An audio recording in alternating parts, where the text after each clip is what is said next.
buenas tardes a todos los participantes. Les saludamos desde el Ministerio de Salud. Empezaremos con el tema "Tengo carnosidad, ¿qué puedo hacer?", el pterigión y su tratamiento, organizado por el equipo de salud ocular en línea del Instituto Nacional de Oftalmología, a cargo de la doctora Vanessa Valderrama Albino, especialista en oftalmología, subespecialista en uvea y retina del Departamento de Atención Especializada en Uvea del INO. Quisiéramos recordarles que cualquier duda o consulta pueden hacerlas a través del chat en cualquier momento de la exposición para ser respondidas al final. Doctora Vanessa Valderrama, es un honor tenerla con nosotros. Bienvenida. Adelante. Muchas gracias, doctor Ortega.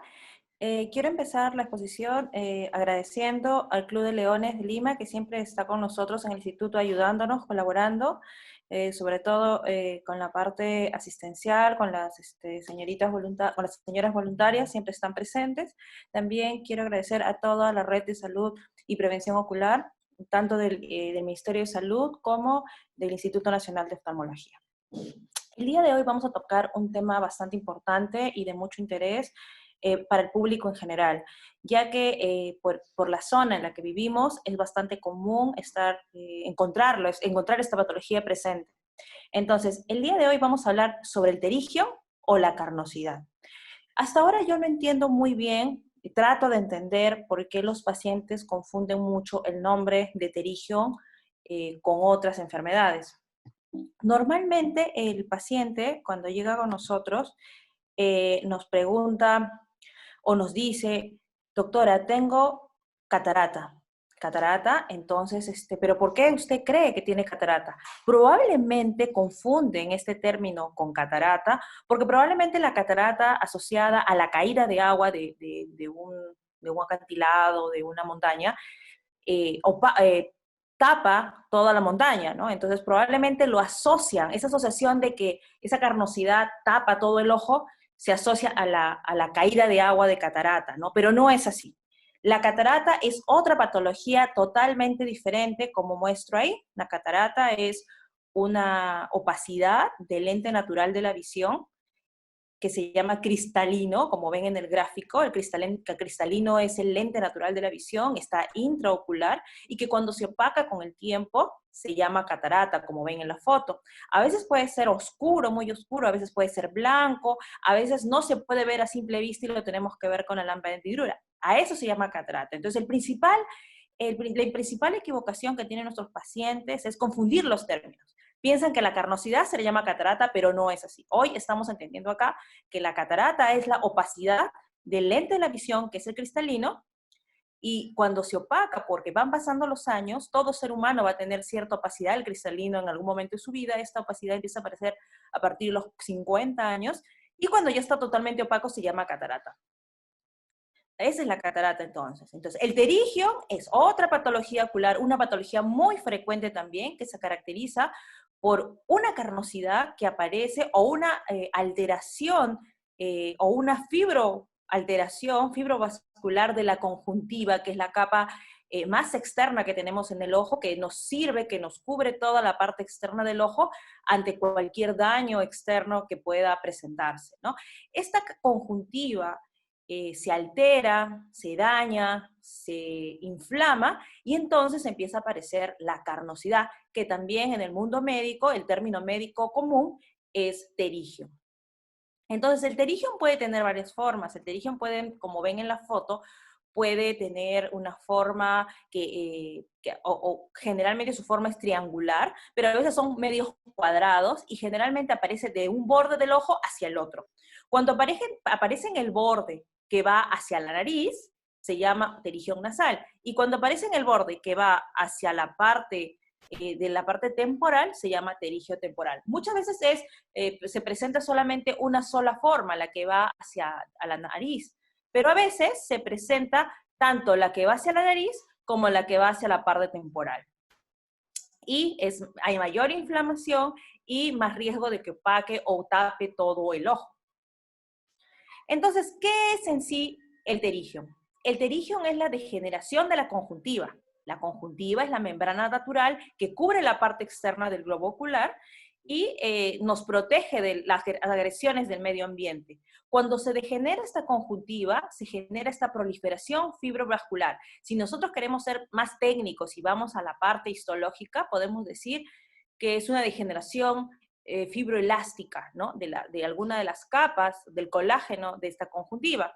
Pero para términos prácticos es una degeneración de la conjuntiva, una proliferación fibrovascular anormal que se ha producido por agentes externos, que puede ser el viento, químicos, que han inflamado el ojo y que han producido esta degeneración.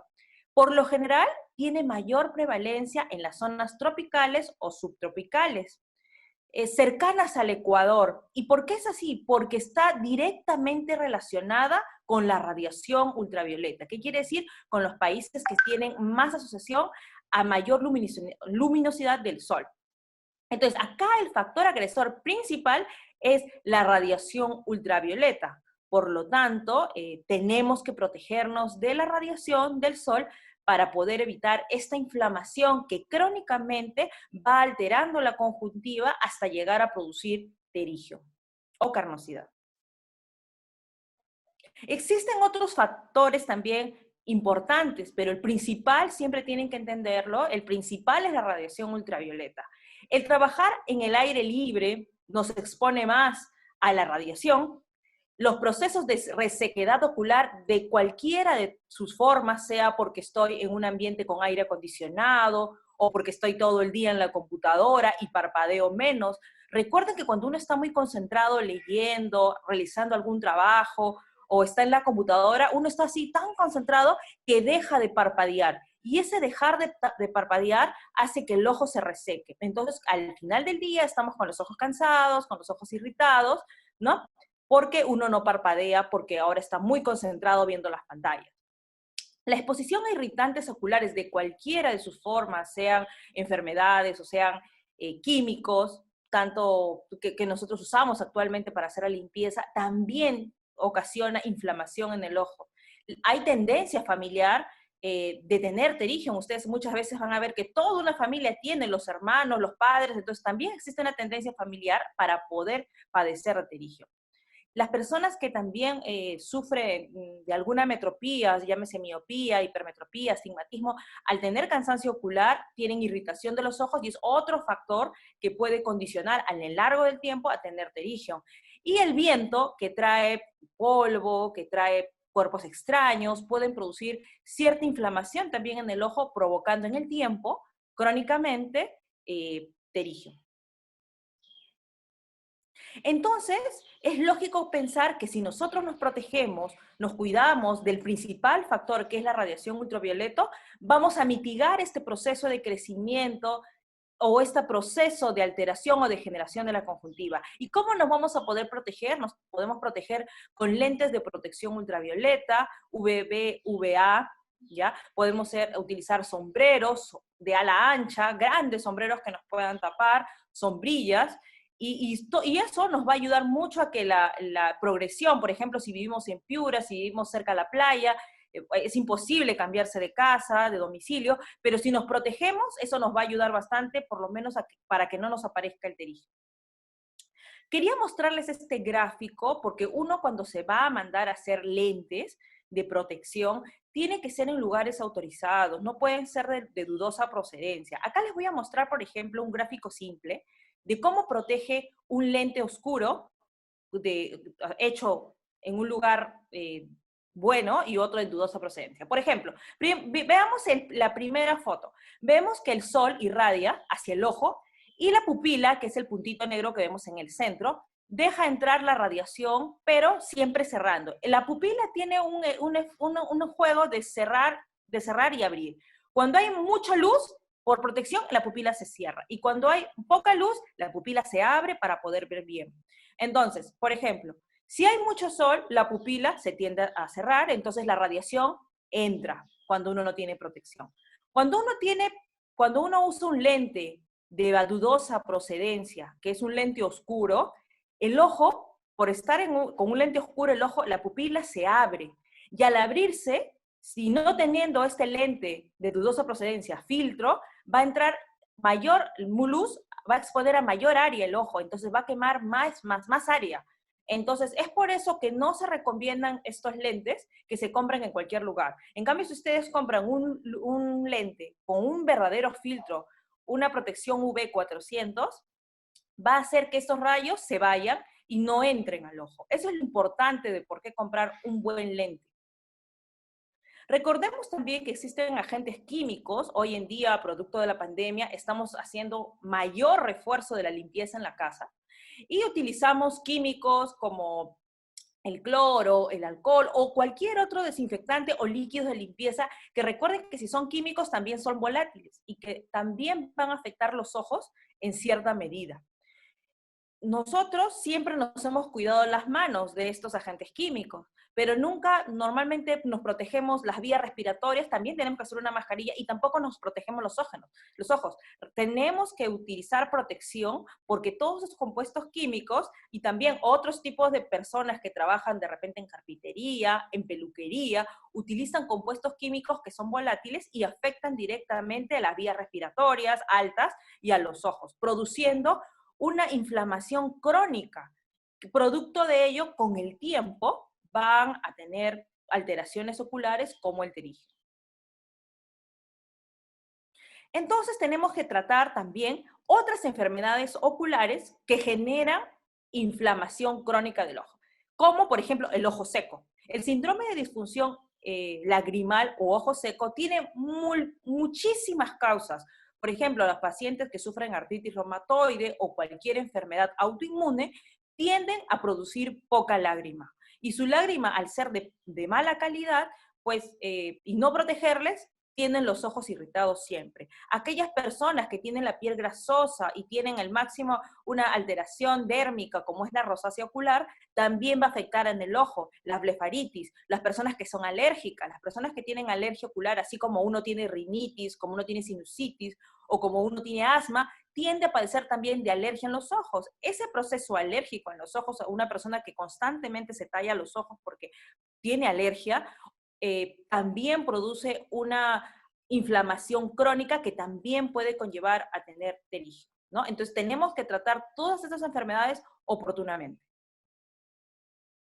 Existen diferentes clasificaciones para el terigio. Algunos lo clasifican, como ya les había mencionado, de acuerdo al lugar que salga, si es cerca de la nariz nasal o si es en la parte temporal. Otra es de acuerdo a la localización, también puede ser ambos, puede haber pacientes, como ven en la foto inferior, nasotemporal que tienen en los dos lados. También puede clasificarse si es un terigio que ha salido por primera vez, primario, o es un terigio que ha salido por segunda vez, que ha fallado, que ha habido una falla o ha habido una recidiva en la primera cirugía y se llama recidivante. O también se puede clasificar en tipo 1, 2, 3, 4, de acuerdo al avance del terigio sobre la córnea. Realmente es cuestión de clasificación nada más, la patología es la misma. La única diferenciación acá sí es que es totalmente diferente tratar un terigio primario a uno recidivante. Cambia mucho lo que es la parte histológica y patológica de estos pacientes. Muy aparte de eso, les puedo decir que un terigio recidivante es bien complejo volver a operar y tiene muy alta tasa de que vuelva a volver a salir. Entonces, ¿qué hacemos para el tratamiento de estos terigios? El tratamiento del terigio se basa en dos formas. Sintomáticos, cuando el terigio es pequeño, cuando el terigio se inflama cada cierto tiempo, es un terigio que no molesta por lo general, y se inflama solamente en ciertas oportunidades, cuando viajamos a altura, a un clima seco, o cuando de repente hemos estado mucho tiempo en la computadora un día, pero es muy esporádico. Cuando es así, el terigio se trata de manera sintomática. De manera sintomática existen medicamentos seguros, medicamentos que normalmente utilizamos como son los lubricantes, los vasoconstrictores y algunos analgésicos porque a veces también duele. Analgésico en gotas, tipo antiinflamatorios no esteroideos. Muchas veces, cuando es muy doloroso y no mejora, podemos usar corticoides, pero tenemos que tener mucho cuidado con estos corticoides. ¿Por qué? Porque las gotas corticoides a nivel ocular tienden a subir la presión. Hay un 30% de personas que con el corticoide van a tener presión alta y que con el tiempo esta presión alta va a generar glaucoma. Es muy triste ver en la consulta y es muy, pero muy común, todos los oftalmólogos del Lino lo hemos visto, que llega un paciente porque se quiere operar del terigio, pero viene usando su famosa gotita corticoide, ¿no? Que en general, hay muchas marcas, no quiero mencionar una en especial, pero existen varios corticoides en el mercado y el paciente lo viene utilizando porque es lo único que le calma. Y cuando vemos al paciente, examinamos, efectivamente tiene un terigio, pero tiene un glaucoma súper avanzado. Muchos de estos pacientes que se automedican o que en algún momento han ido a un médico oftalmólogo y les ha recetado un corticoide, como saben que este corticoide les refresca, les ayuda, tienden a seguir usando. Y con el tiempo llegan ya con glaucoma. Muchas veces para llegar al Lino, como es un instituto, pasan por diferentes niveles de atención y ya llegan con su glaucoma asociado al medicamento para el terigio.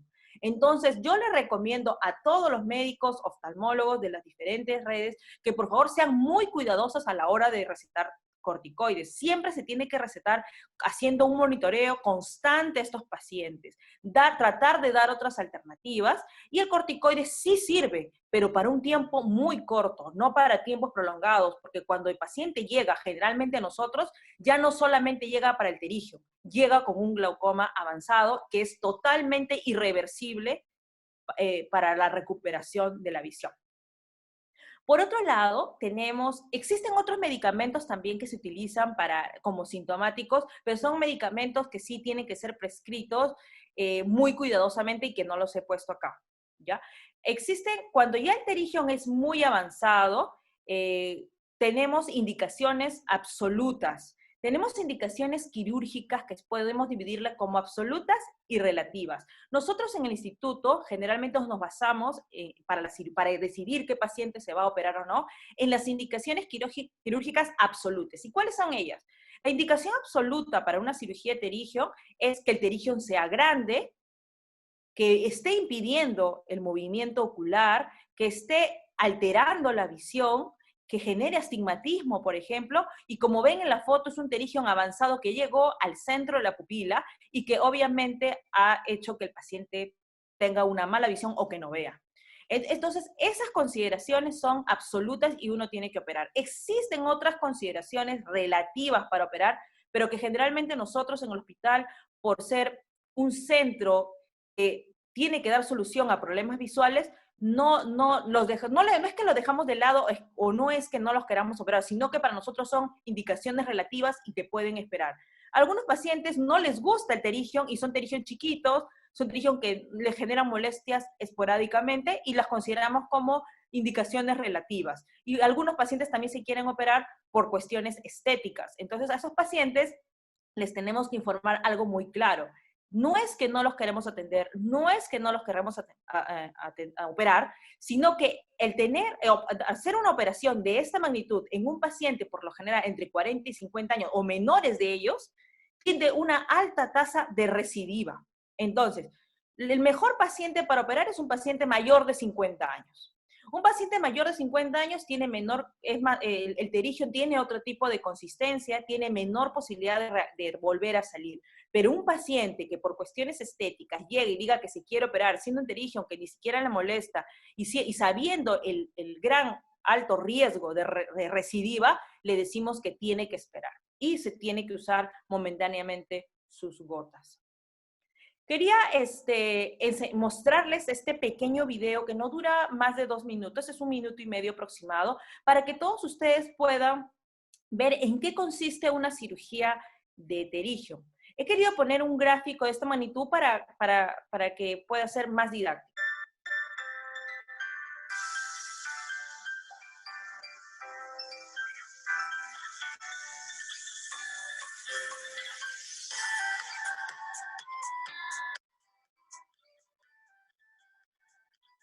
Como ven allí, utilizamos cuchilletes muy finos para retirar y hacer el exéresis del terigio. Cuidadosamente bordeamos el terigio y vamos retirándolo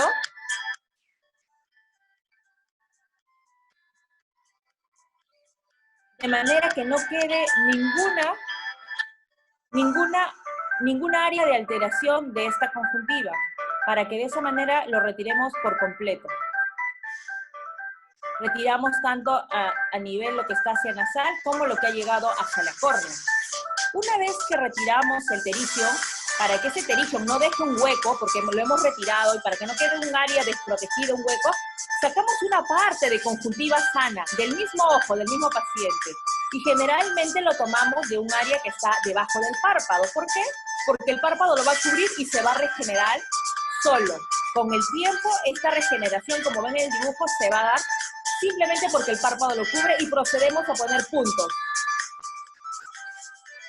Y así se termina la cirugía pterigian, que es una cirugía realmente bastante sencilla, que es una cirugía netamente extraocular, no se tiene que entrar para nada dentro del ojo, todo es por fuera, y que pues es de muy buenos resultados con una buena técnica, con una adecuada técnica. Pero recuerden de todas maneras que siempre existe, de acuerdo a la literatura, del 5 al 10% de pacientes que pueden tener una recidiva. A pesar de haber tomado todos los cuidados, a pesar de estar en las manos de los mejores cirujanos y tener los mejores medicamentos, siempre hay posibilidad de recidiva. Obviamente, que si es un paciente menor de 40 o 50 años, que si el paciente sigue expuesto al sol, no se protege, no usa lentes, no se cuida, para en la playa, para trabajando en la calle, de repente el paciente es un pescador que va a alta mar y donde hay mucho reflejo del sol hacia el mar, o es un paciente que pastea en el campo, en la altura, donde hay mucho reflejo en el campo, en la nieve, un campo abierto o en la arena, tiene mucha más incidencia o prevalencia, perdón, de que esto pueda volver a salir, ¿no? El que pterigio pueda recidivar. Entonces, siempre tenemos que tener en cuenta que el pterigio, a pesar de que es una técnica muy sencilla para nosotros, es la primera cirugía que nosotros aprendemos desde que estamos en el primer año de la especialidad, tiene sus consideraciones especiales, hay indicaciones absolutas para ellas y que siempre va a existir el riesgo de recidiva, ¿no? Y siempre, por favor, protéjanse. Sus buenos lentes de sol, o así no sea con sol, que tenga una protección UV400, ya siempre en lugares autorizados. El lino tiene una buena óptica y, bueno, algunas ópticas también que están autorizadas para su venta, ¿no? Muchas gracias y espero sus preguntas. Ya tenemos preguntas en el chat. Bien, nos han preguntado entonces si la carnosidad o el pterigium es hereditario. No es que, o sea, yo voy a nacer, o sea, no es que, por ejemplo, yo voy a tener mis hijos y ellos van a hacer de todas maneras pterigium. ¿Hay una predisposición? Sí, hay una predisposición. ¿Qué quiere decir? Que si una persona, mi familia o yo tengo, mi familia, mis hijos, mis descendientes y mis familiares cercanos van a tener mayor posibilidad de tener que cualquier otra persona del resto, ¿no? Que otras familias. Pero esto se ve sumamente incrementado si uno se expone, si uno tiene la exposición a la radiación ultravioleta. Por ejemplo, si yo, a pesar de que toda mi familia tiene pterigium, pero yo me cuido, uso mis lentes de protección, siempre estoy usándolo, así, es que así no haya sol, siempre va a existir radiación ultravioleta. El sol está ahí arriba, a pesar de que haya un montón de nubes negras, ahí está. Y a pesar de que entre en menor cantidad, sigue irradiándonos a nosotros. Entonces recuerden que la capa de ozono está bienvenida menos por el daño de la ecología en muchos niveles y que las horas de mayor exposición solar, que son desde las 10 hasta las 2 de la tarde, hay mucha radiación. Entonces, recuerden que así no haya sol, tenemos que usar nuestros lentes de protección. Pero si yo me cuido, a pesar que toda mi familia tengo menos chance de hacer el pterigium. Y nos han preguntado entonces si los lentes de medida o todos los lentes traen protección ultravioleta o tienen filtro UV. Los lentes de medida, no todos lo tienen. Tiene usted uno que cuando va a una óptica tiene que pedir que tenga una protección UV. Y las ópticas que son de garantía le van a decir, y viene con su indicación, con su inserto que tiene, usted puede pedirlo. A veces de repente por comprar más barato, uno compra en la calle, ¿no? Es común que la gente compre lentes para leer, sobre todo de cerca, que lo compre en la calle a 10 soles, a 15 soles, pero a la larga le va a salir más caro porque le va a salir pterigio, le va a salir catarata, le va a salir degeneración de la retina, entonces le va a salir súper caro y sobre todo si les da una cirugía pues de catarata, ¿cuánto le va a costar? Una cirugía de retina, una alteración de la retina no tiene precio porque no tiene cura. Entonces, esas quemaduras que se producen por el sol, producto de la radiación, uno tiene que protegerse con un buen lente con protección UV y uno tiene que verificarlo. Las ópticas de garantía tienen una máquina que se llama uviómetro y mide que el lente tenga la protección UV400. Usted cuando va a comprar una óptica pide por favor a la persona que se lo vende que le pase por esa máquina y que por favor le verifique que tiene protección. No basta con que le diga que sí tiene, usted tiene que verlo y generalmente todas las ópticas lo tienen, ¿no? Tienen una máquina que se llama el uviómetro o tienen una máquina que es el lensómetro, que también muchas veces tiene incorporado, o en el autorrefractómetro también tiene incorporado el medidor de protección. Bien, nos han preguntado entonces, un paciente tiene la carnosidad, esta va aumentando y aumentando cada vez más. ¿Cuáles son las consecuencias negativas de la carnosidad? Y nos habían preguntado también si pueden causar errores refractarios o pueden malignizarse. Estas alteraciones de la conjuntiva pueden ser benignas o malignas. Las alteraciones benignas de la conjuntiva, una de ellas es el terigio. Pero una alteración maligna de la conjuntiva puede ser un cáncer epitelial, ¿no? Así como en la piel o como en cualquier otro órgano. Entonces, hay que diferenciar muchas veces porque a veces esas alteraciones de la conjuntiva malignas se parecen mucho al terigio, sin ser terigio. Son casi idénticas, pero son cánceres de la conjuntiva, por ejemplo, ¿no? Un cáncer epitelial de conjuntiva tiene que ser descartado. ¿Y cómo uno se puede dar cuenta? Cuando es un terigium anormal. El terigium normalmente tiende a ser triangular. Si es un terigium que no es triangular, sino que es medio deforme, que de repente tiene muchos vasos engrosados o que tiene una coloración rara, hay que pensar que no es terigium y hay que pensar más bien que puede ser un cáncer, ¿no? Pero que si uno se opera a tiempo, al retirar esa zona alterada, se lleva ese que parece terigium a estudiar, a un pseudoterigium llamaríamos así, se lleva a estudiar a patología e histología y se ve si es o no es. En el hospital, en el Instituto Nacional de Oftalmología, todas nuestras muestras de terigium, todas pasan por patología para ver si hay o no hay algún proceso maligno que se nos pueda escapar o que pueda confundir, ¿no? Otra pregunta era, ¿qué pasa si sigue avanzando? Si sigue avanzando, pues el terigio va a tapar todo el ojo y no voy a poder ver nada, ¿no? ¿Cuál era otra pregunta, doctor? No me acuerdo. Sí, también nos preguntaban con respecto a la pterigión si puede causar algún error de refracción. Claro, si el terigium es muy grande, o no tan grande realmente, si ya llegó a la córnea, cuando llega a la córnea, que es en la primer lente, donde ustedes ven toda la parte marroncita del ojo, ese es el iris, pero justo por encima del iris, la cúpula que la forma se llama la córnea. Cuando llega a la córnea, ahí genera alteración de la curvatura de la córnea. Si genera la alteración de su curvatura, ya empieza a tener cierto grado de astigmatismo. Entonces, todos los pacientes que tienen terigio se habrán dado cuenta que les cambia la medida, porque les altera la curvatura del ojo, ¿no? Entonces genera astigmatismo, ya cuando es muy avanzado puede producir visión doble, ¿no? O incluso cuando son muy grandes o ya han crecido de manera tan grande que va a ser hasta el tarso, puede generar a veces un mal movimiento del ojo, ¿no? Entonces el paciente a veces dice que ve doble, que no puede mirar hacia los costados, ¿no? Entonces son muchas alteraciones que provoca el dejar avanzar el terigio. Bien, nos están preguntando también bastante sobre la operación del terigion. Nos preguntaría entonces cuáles son los criterios de operación. Nos preguntan también con respecto a qué edad se debe operar y, por ejemplo, si tiene grado 3 o con respecto a los grados del terigio. Bueno, entonces sería sobre los criterios y cuándo se opera el terigio. Como ya les había mostrado, existen condiciones absolutas para poder operar el terigio. Y una condición absoluta es que ya esté produciendo alteraciones de la refracción, o sea, de la medida de vista. Si el paciente nota que el terigio le está provocando alteración de su visión, que ya no ve igual por el terigio, definitivamente es quirúrgico. Pero si un paciente, por lo contrario, ve que se le pone rojo de vez en cuando, que le arde un poquito, pero que con gotitas rápidamente calma, ese terigio todavía puede esperar, ¿no? Si el paciente ni siquiera tiene molestias, pero de repente ve que se pone a veces rojito o que está una manchita blanca, eso solamente es con fines estéticos. Son indicaciones, pero relativas. O sea, en el hospital para nosotros, como tenemos tantos pacientes, yo me acuerdo que cuando hacía la especialidad, estaba en el primer año, un día me programaron 18 terigios para mí solita, ¿no? Creo que casi me desmayo porque no había comido en todo el día, ni ¿cómo se llama? Ni había descansado por la cantidad que había. Entonces, como tenemos mucho volumen de pacientes, muchas veces le damos prioridad solamente a los que de verdad alteran la visión.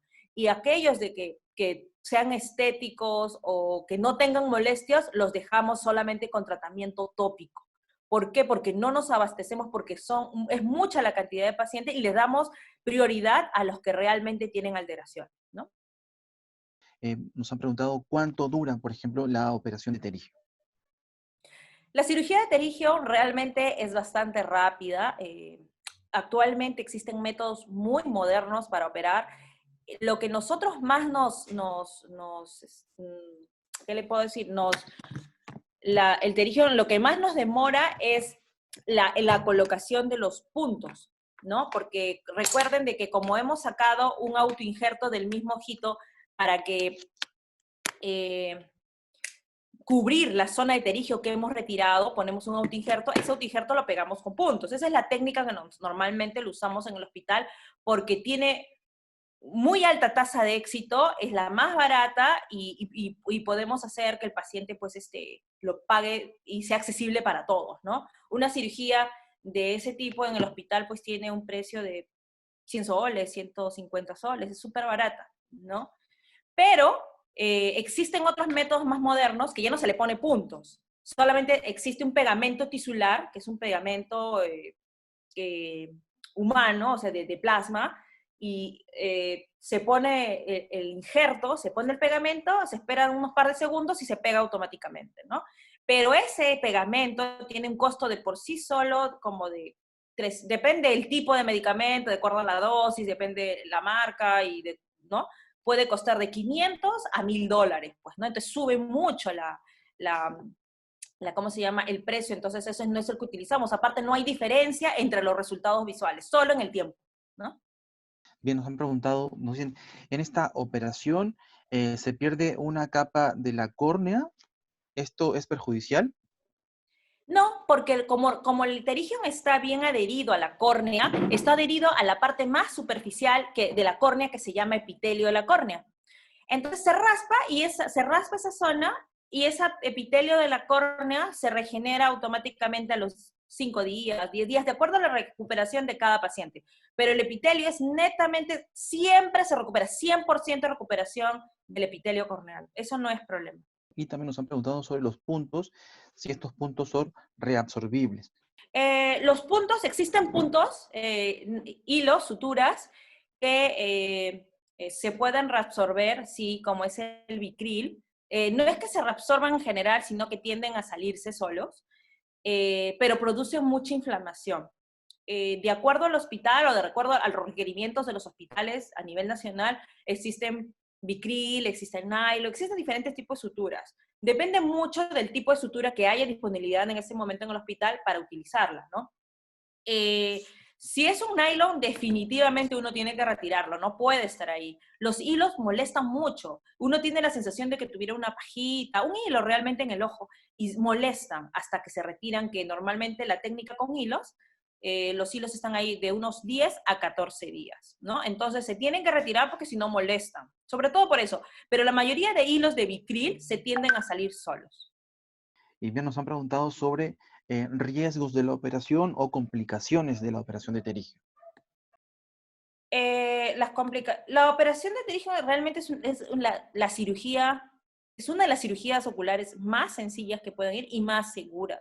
Siempre puede existir como cualquier cirugía que le demos cuando estamos suturando, que de repente hinquemos un poquito o un vaso, pero se puede cauterizar y sana, o de repente que a un musculito que está por ahí, le demos un rinconcito y el paciente siente la molestia. Generalmente son molestias ¿cómo se llama?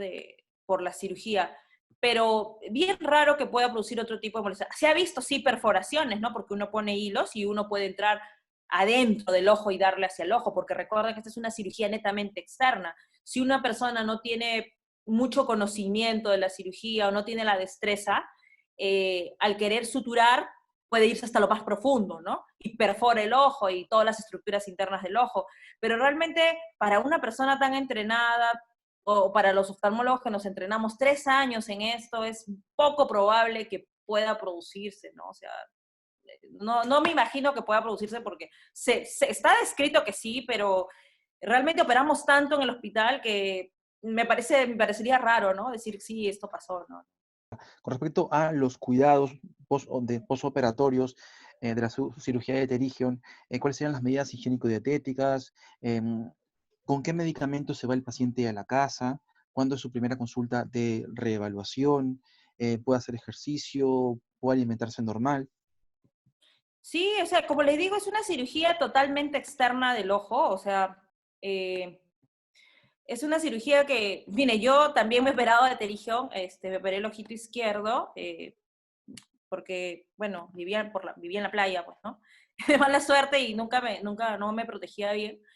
Y realmente mi cirugía fue muy buena, no me dolió, no sentí nada, o sea, ¿qué puedo decirles? O sea, ese mismo día era Año Nuevo, me acuerdo, y estuve bien, estuve en una reunión, estuve con lente de contacto, no pasó nada, o sea, estuve muy bien, y estuve con mis gotitas antibióticas, eh, mis cremitas antibióticas y mis antiinflamatorios, la pasé súper bien, creo que a los 4 o 5 días ya estaba muy bien, al día siguiente, ese mismo día, realmente la cirugía, de acuerdo al tamaño, si uno lo opera cuando uno ha comprometido mucho la córnea, es mejor, no vas a sentir nada, no vas a tener tanta alteración, no se va a tener que raspar tanto la córnea. Obviamente, si toda la córnea la tapa, pues tengo que raspar toda la córnea, ¿no? Pero si solamente es una partecita de la córnea, el paciente ni siquiera lo va a sentir, ¿no? Importantísimo. Bien, nos preguntan también así. Dice, la operación de Terigion en una persona diabética e hipertensa, ¿qué cuidados debería tener? Una persona que es diabética en general tiene la mayor posibilidad de infecciones, tiende a cicatrizar menos. Entonces, una persona para que entre a cirugía de terigión, por lo menos en el hospital, y creo que en cualquier clínica o cualquier otro hospital, tiene que tener una glucosa controlada. Entonces, cuando un paciente está controlado, se comporta como un paciente normal, ¿no? Va a tener la misma recuperación, va a tener que usar las mismas gotitas, todo es local. Tanto la cirugía, utilizamos anestésicos locales, tópicos, no tenemos que dormir a nadie, todos son gotitas y lo operamos así de rápido, ¿no? Y también el paciente diabético, al igual que todos los demás pacientes, van con sus gotitas antibióticas y analgésicas, ¿no? Y sus controles semanales, después cada 2 semanas, después al mes, y de ahí se le da de alta. Nos preguntan así. Doctora, hace un mes me operaron los dos ojos por Terigion y a veces los ojos se me vuelven como unas ramitas y se ponen rojos. ¿Esto es normal? Ya, entonces, cuando se pasa esto, por general es una mala lubricación. Recuerden que es una cirugía y el ojo ha estado inflamado, ¿no? Entonces se le da antiinflamatorios, se les da antibióticos, es la primera parte, y muchas veces se le da gotas lubricantes para que la lubricación, para que este tejido conjuntival que se está regenerando pueda tener como cualquier cirugía en el ojo, cualquier cirugía del ojo al principio va a tener una alteración en la película lagrimal.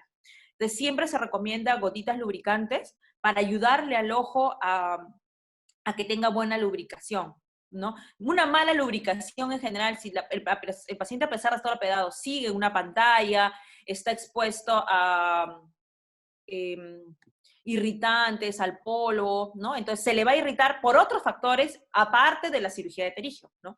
Entonces siempre tiene que estar con sus gotitas lubricantes. Las gotitas lubricantes las dejamos por lo menos unos 3 a 6 meses, ¿no? ¿Todos los grados de Terigion pueden ser operados en cualquier hospital por un oftalmólogo? Como les digo, hay indicaciones absolutas e indicaciones relativas. Nosotros somos muy cautos en operar. Por ejemplo, en mi caso, ¿no? Es bastante criterio médico. Yo, por ejemplo, veo un paciente joven, me llegan señoritas a veces de 25 años o de 28 años, que el pterigium ni siquiera les molesta, ni siquiera está rojo, simplemente no les gusta que se vea que hay un pterigium. Y yo les digo, mira, por tu edad no es recomendable operarte. Tienes 25 años y tienes muy alta tasa de riesgo de que te pueda volver a salir. Y si te vuelve a salir, este terigion ya no sale como el terigion anterior, es un terigion que aparte tiene una cicatriz abajo. Entonces al momento de operar, tratar de raspar y retirarlo, tengo que retirar la cicatriz y retirar el nuevo terigion. Entonces ese procedimiento tiene más alto riesgo de complicarse, y la complicación es que vuelva a salir un tercer terigion, o sea que no tenga éxito la operación. Entonces, analizamos mucho al paciente. Si es por cuestiones estéticas, le decimos no se puede operar por ahora, no te conviene, y por la edad también, ¿no? Pero si es un paciente, por ejemplo, mayor de 50 años, que el terigion está grande, que está limitando la visión, que le está provocando alguna alteración de la visión, una metropía, un astigmatismo, se programa al paciente, se le piden los exámenes de rutina, que es un riesgo quirúrgico al cual tiene que pasar. Si se nota que, si se encuentra alguna alteración en este riesgo quirúrgico, al paciente primero se le tiene que solucionar el problema que se haya encontrado. Si hay un problema cardiológico, un problema de diabetes, primero pasa por cardiología o por endocrinología, y después, solucionado esto, controlado estas enfermedades, recién se opera. Entra con toda la seguridad posible la cirugía. No damos pase a aquel paciente que está con alguna alteración metabólica, con una alteración cardíaca, porque así sea una cirugía súper segura, una cirugía súper sencilla, es una cirugía y el paciente se asusta, ¿no? Está en sala, está solo, tiene la expectativa de cómo va a quedar, de qué le van a hacer. Entonces el paciente tiende a ponerse nervioso. Y he visto muchos pacientes que incluso sin ser hipertensos, y en sala se le sube la presión a 150, 170. Entonces el paciente tiene que siempre estar controlado, y tiene que entender que la cirugía es súper sencilla, y tratamos siempre de calmarlo. Pero si vemos en sala de operaciones que ocurre esas alteraciones de la presión, de la glucosa, sí se suspende la cirugía para otro momento. Nos preguntan también sobre el tratamiento de los síntomas, sobre el uso de la nafasolina. Por ejemplo, nos preguntan así, por cuánto tiempo debe utilizarse, cuándo se indica, y nos dicen así también, ¿qué opinas sobre el uso constante de vasoconstrictores como la nafasolina y si produce daños colaterales? La nafasolina es un medicamento que se tiene que usar solo momentáneamente para los síntomas. La nafasolina, cuando uno se lo pone, yo me acuerdo que tenía unas sobrinas y unas vecinas que cuando salían a una fiesta se ponían la nafasolina para que sus ojos estén blanquitos. Rápidamente la nafasolina vuelve el ojito blanco, ¿no? O sea, no se ve irritado. Pero esa vasoconstricción tiene un rebote automático. Le dura, de repente, de acuerdo a la persona, 20 minutos, 30 minutos a la hora. El rojo está más rojo que lo que estaba antes. Entonces, no es para usar constantemente, es cuando hay una inflamación momentánea o esporádica del ojo. No es para un ojo que está continuamente rojo porque el terigion ya está inflamado y ya está grande. Es para una inflamación esporádica del ojo, te puede mejorar, y junto con una lágrima te ayuda bastante. Pero uno no tiene que pensarlo que la nafasolina la tiene que usar eternamente o crónicamente, no, porque no te ayuda en nada, no te da la solución. Entonces, solamente es para momentos específicos, para casos esporádicos de inflamación del terigion. Pero si es un terigion que ya se inflama constantemente y que cada inflamación produce lagrimeo, malestar, dolor, ese terigion ya entra en una situación, en un grado, en una consideración para una cirugía, ¿no? Nos preguntan también sobre los corticoides también. En este caso, ¿cuándo se utilizarían entonces los corticoides y por cuánto tiempo máximo deben utilizarse? Bueno, los corticoides, como ya les había mencionado, desinflaman muy bien todo, no solo el terigion, desinflaman la alergia, desinflaman el ojo seco, desinflaman todo, porque es un corticoide, es un antiinflamatorio potente en general. Y así como existe corticoides de alta potencia y de menor potencia, se utilizan a nivel ocular de todo tipo. Entonces, los que más ayudan, en general, son los que penetran menos al ojo, ¿no? Porque los que se quedan en la superficie, porque en la superficie es la que está el terigion. Ahora, cualquier corticoide, sean los más leves, los más suaves, también suben la presión ocular. Entonces, se dice que a partir de las 2 semanas de uso corticoide, el paciente tiene riesgo de subirse la presión del ojo. Entonces, nosotros siempre que damos corticoides en general, los damos en reducción. Por ejemplo, si empezamos ahora cada 4 horas, le decimos, ya señora o señora, esta cada 4 horas esta semana, la siguiente semana cada 6 y la siguiente cada 8, y ahí lo suspende. Tratamos de que no vaya más allá de 2 a 3 semanas, ¿no? Porque suponemos que ese terigion tiene ese tiempo de 2 a 3 semanas de desinflamar. Y siempre lo citamos al paciente para el control. No es que le decimos, ya señora use corticoide, señor use corticoide y ya no regrese. No, jamás hacemos eso. Siempre damos el tratamiento con su control. Y generalmente damos los corticoides más suaves que existen en el mercado, ¿no? Los que generan menos, o sea, que provocan menos aumento de presión ocular, ¿no? Y cuando damos la receta, le damos bien claro, una sola gota, no más. No es para que el paciente compre esa gota eternamente, ¿no? Porque ya sabemos que el riesgo de los corticoides es el glaucoma. Y es lo que más vemos. Vemos las iatrogenias vemos del propio paciente por automedicarse, glaucoma secundario a corticoides que el paciente solito le usó, ¿no? O que la farmacia, algunas farmacias irresponsables le venden sin receta al paciente corticoides, ¿no? Y el paciente se automedica y pues llega con glaucoma. Y no solamente los corticoides locales, a cualquier corticoide produce glaucoma, válgase ya que estamos hablando de eso. Sea corticoides en crema, corticoide en pastilla, corticoide en inhalador, todos los corticoides pueden dar aumento de la presión intraocular. También, bueno, sobre el glaucoma tenemos una pregunta. Dice así, un paciente con diagnóstico de glaucoma y terigión, ¿cuál sería el tratamiento? Ya, para los pacientes con glaucoma y terigión, que sí nos toca ver bastantes pacientes, la técnica es un poco diferente. Como este paciente de glaucoma, tenemos que pensar que en algún momento se va a operar de glaucoma y la cirugía de glaucoma es en la parte superior del ojito, o sea, en la parte donde vamos a sacar la plastía, o sea, el injerto para ponerle al terigio que hemos retirado. La cirugía la hacemos de manera diferente, la hacemos al revés, por decirlo así. Hacemos el procedimiento no hacia arriba, sino hacia abajo. Es un procedimiento diferente, solamente tienen que saber eso, para que no altere la posibilidad de que el paciente se opere en algún momento de glaucoma. Mi hijo tiene 10 años, terigión nasal de segundo grado, ¿se debe operar o no? ¿Cuál sería la conducta a seguir? Primero hay que ver, los pterigios no salen generalmente en niños, es un proceso largo para que una persona pueda tener terigión, hay que estar seguros realmente si tiene terigión o no. Y cuando un niño tiene terigión, generalmente terigión es provocado o es secundario a otra cosa, ¿no? Puede haber tenido un trauma ocular, un cuerpo extraño, puede haber sido operado incluso de algo que al manipular la conjuntiva ha generado que se genere esta inflamación y genere un terigio secundario o un pseudoterigio, ¿no? Entonces hay que primero descartar bien si eso no es terigio. A un niño generalmente o a pacientes jóvenes se tiende a no operar, se tiende a esperar a menos que esté provocando una alteración en la visión, que pueda provocar, por ejemplo, una visión muy baja, una ambliopía.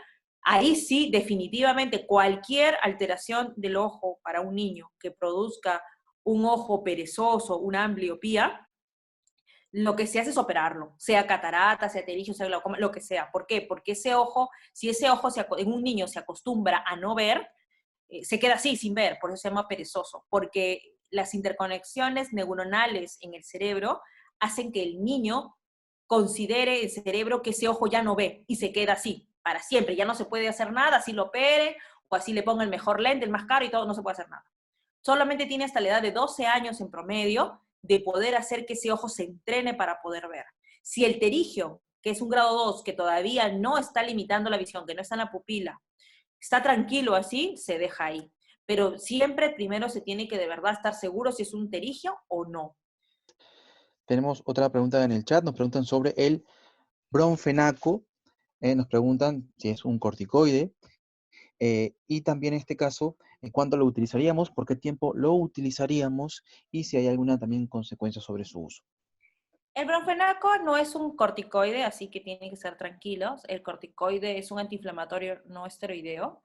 Es muy bueno y generalmente no va a provocar nada malo, va a disminuir la inflamación, va a disminuir el dolor, pero como cualquier gota que tiene preservante, porque recuerden que las gotas para que puedan durarnos un mes y medio, tienen que tener un preservante. ¿No? Hay gotas actualmente que, bueno, sí son un poco más caras, que no tienen preservantes. son mejores, sí. El Bronax no, el bromfenaco no tiene, tiene un preservante. Y al tener un preservante, con el tiempo también puede irritar el ojo, ¿no? Pero generalmente este compuesto bromfenaco, los preservantes que muchas veces tiene, incluso son lubricantes, así que no hay que tener miedo. Pero si en algún momento este bronfenaco, nepafenaco, diclofenaco, cualquiera de estos medicamentos que tienen conservantes llegan a irritar y ya no mejoran el ojo, sino que más bien lo inflaman, hay que retirarlo, ¿no? Doctora Vanessa Valderrama, un gran honor ahora tener con nosotros. Por favor, algunas recomendaciones finales de este tema tan importante. Bueno, por favor, siempre protéjanse. Recuerden que el sol está ahí, nunca se va, y que sigue enviando radiación ultravioleta, así no lo podamos ver. Protejámonos con lentes oscuros, con buena protección UV400, y de paso que sean bonitos para vernos bien.